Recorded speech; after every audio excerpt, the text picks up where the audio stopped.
from the moment she was diagnosed with bowel cancer in 2016, Dame Deborah James has refused to give the disease an inch.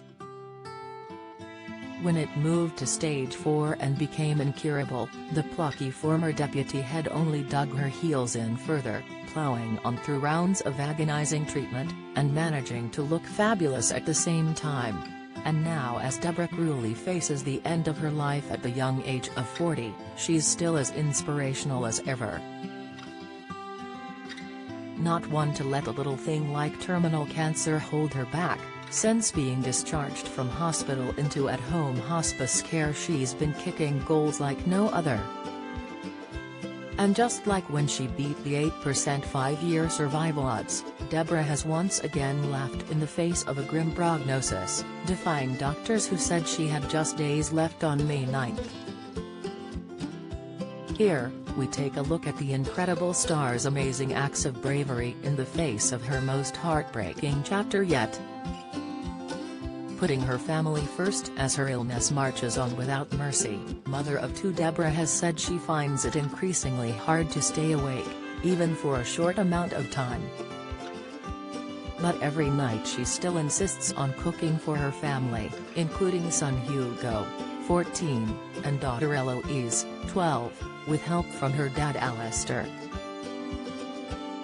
"I find cooking really therapeutic at the moment, not that I ever actually eat the food," she told The Sun last week.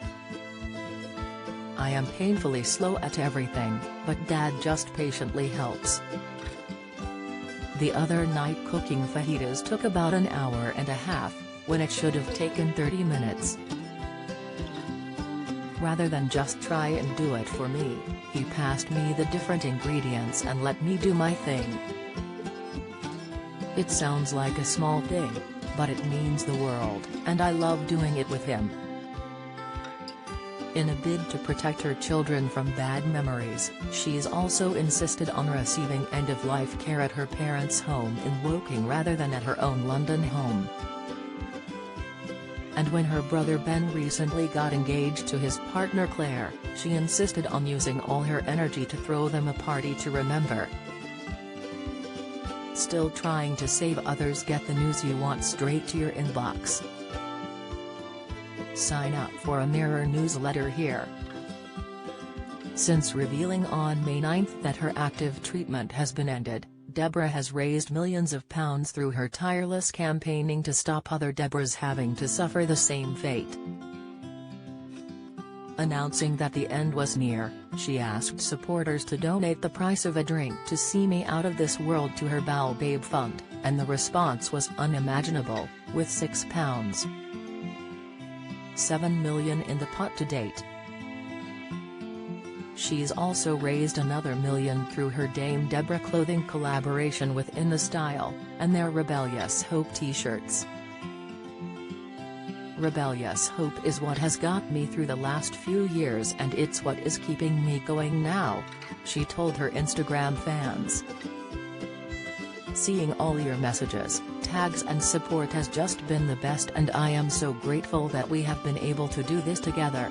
Then Therese money from the sale of her book, How to Live When You Could Be Dead, which went to #1 in the Amazon bestsellers list, and cash from a rose created especially for her by the Harkness Rose Company, all of which will be used to fund research and equipment to beat the killer disease. So it's no wonder that the public's pleas for Deborah to be made a dame were answered when Prince William actually visited her parents' home to bestow the honor on May 13.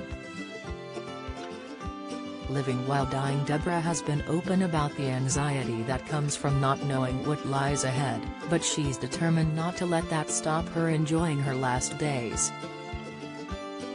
From Ascot, the opera and the Chelsea Flower Show to drinking cocktails in the sun and pints in the pub, Deborah has soaked up every second. And writing on Instagram after a trip to RHS Garden Wisley in Surrey, she said that all the pain and exhaustion is worth it to keep making memories. "But be under no illusion. I'm knackered. I've worked out it takes me longer to get ready and organized to go than the time I actually last anywhere. Getting dressed is tiring, getting meds organized is tiring, the extra moving, the travel, the wondering what mood your stomach is in, it's all real," she wrote. But then the feeling of making it to something you didn't think possible, having put makeup on, donning new shoes, that finally arrived in the right size for massively swollen feet, with the sunshine smiling, well then it's all worth it. It's a kind of cheeky still living whilst dying, 2 fingers up to it all. Her courageous honesty, as the cliché goes, there are only 2 certainties in life, death and taxes. But despite the fact that it will happen to us all one day, death is something few talk about and many fear. True to form, Deborah has been searingly honest about what it is like to be facing the end, refusing to play down her sorrow, heartbreak and terror. Admitting she's scared to sleep in case she doesn't wake up, she told The Sun, "I do not want to die, I can't get my head around the idea that I will not see my kids' weddings or see them grow up, that I will no longer be a part of life that I love so much. I am not brave, I am not dignified going towards my death, I am simply a scared girl who is doing something she has no choice in." That's a statement many would disagree with, though.